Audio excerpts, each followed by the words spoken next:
Welcome, Shankara, to the program. Thank you very much, Tohin.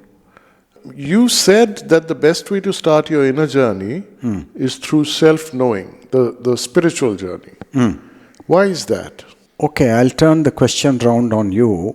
What other options do you think we have if we do not begin with the self? Then where do we begin? It start with meditation and... Yeah, the world is supposed to be doing that. Either you start with the divine, or you start with yoga, or you start with meditation, and you start with the divine and so on.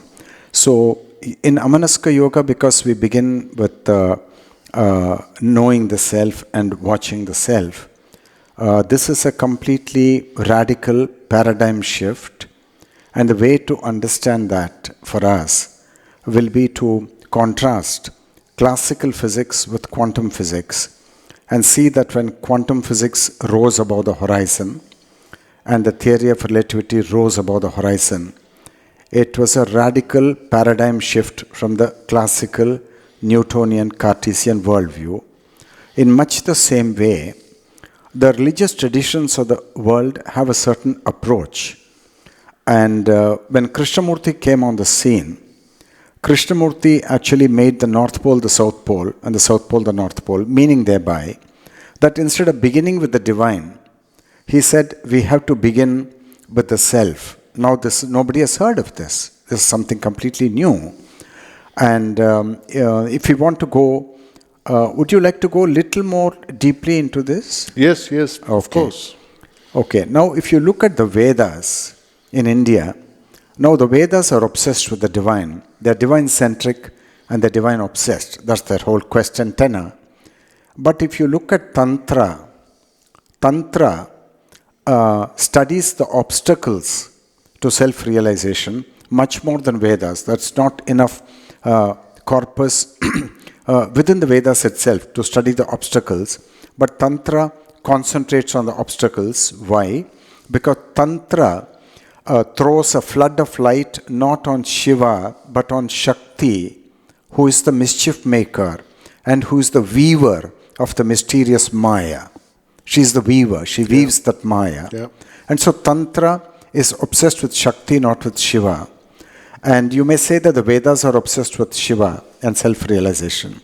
So now Krishnamurti, you got to look at the tenor of Krishnamurti. He's saying, start looking at yourself. And now this is what actually happened to him, because he was in a deep well of suffering. And he said in one of his public talks that then the challenge tells you to look within. Because outside there are no solutions to your misery. Then you start looking within. And then somehow you come upon this extraordinarily new path of watching the self and observing the self till the self falls silent and is calmed. So that's Krishnamurti's paradigm shift. It's a new way of approaching the inner life. Tradition would begin with yoga, with meditation, and with the Sri Murti of the divine. Take a picture of Mahavishnu or take a picture of Shiva and then worship it. Do puja. Or japa. Or if you are an Advaitin, then we will say, start with Shravana, Manana, Nididhyasana, study the scriptures, then think about it, then discuss with your peers, then sit in meditation, understanding how Shivoham can be the ultimate truth. So all that is the tradition. And that's a very hoary tradition of immense depth and immense width.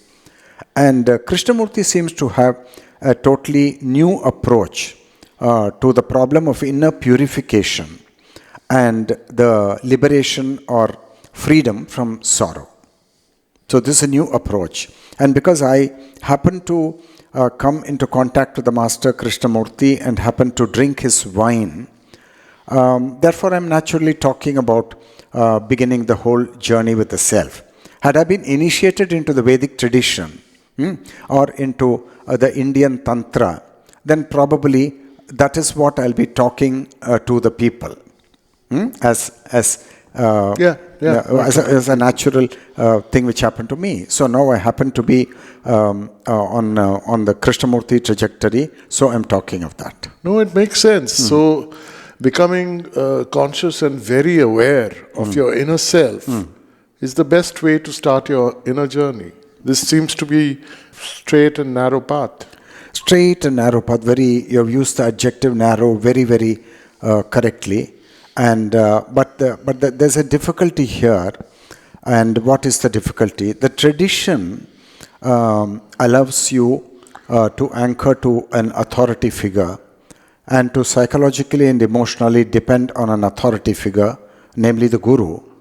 And Krishnamurti says, unless you set aside all authority, your observation of the self won't even begin, because you're looking for the light outside. And in self-knowing, you've got to seek the light within your own consciousness. So it's a completely different approach to ultimate reality. And so the guru has no place here. And eventually you have to become your own teacher. Initially you may lean little bit on Krishnamurti or his teachings because he's not there anymore. You can study his works.